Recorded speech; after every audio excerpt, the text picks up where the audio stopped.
This video will address leadership. What is leadership? Leadership provides direction, encouragement, and inspiration to motivate a team to achieve organisational success.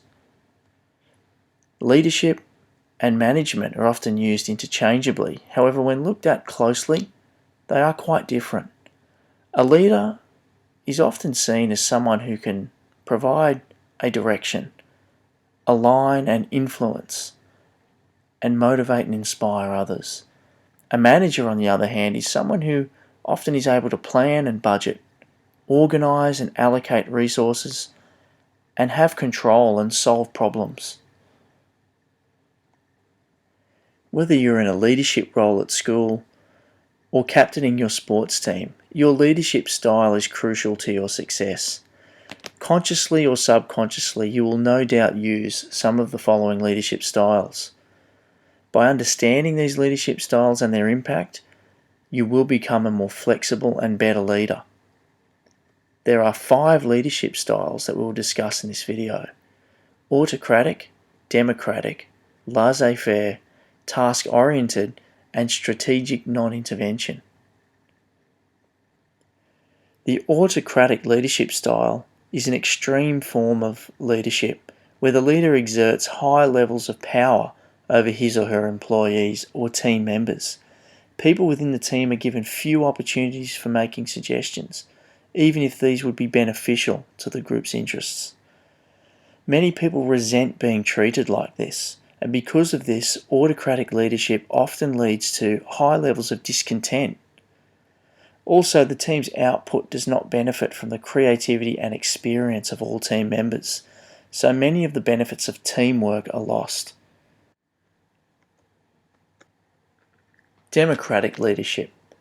Although a democratic leader will make the final decision, he or she invites other members of the team to contribute to the decision-making process. This not only increases job satisfaction by involving employees or team members in what's going on, but it also helps to develop people's skills.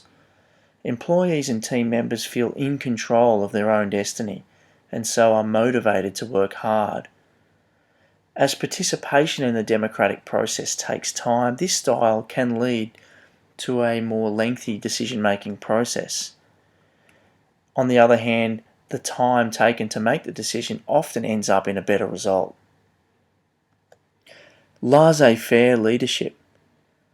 Laissez-faire is a French phrase that means leave it be, and is used to describe a leader who leaves his or her colleagues to get on with their work. It can be effective if the leader monitors what is being achieved and communicates this back to the team regularly. Most often, laissez-faire leadership works for teams in which the individuals are very experienced and skilled. Unfortunately, it can also refer to situations where managers are not exerting sufficient control. It is very ineffective for groups that have little experience. Task-oriented leadership. A highly task-oriented leader focuses only on getting the job done, and this can be quite autocratic. He or she will actively define the work and the roles required, put structures in place, plan, organise and monitor. However, as task-oriented leaders spare little thought for the well-being of their teams, this approach can suffer many of the flaws of autocratic leadership, with difficulties in motivating and keeping staff interested. Task-oriented leaders, however, tend to get a lot of work done, and this can be beneficial.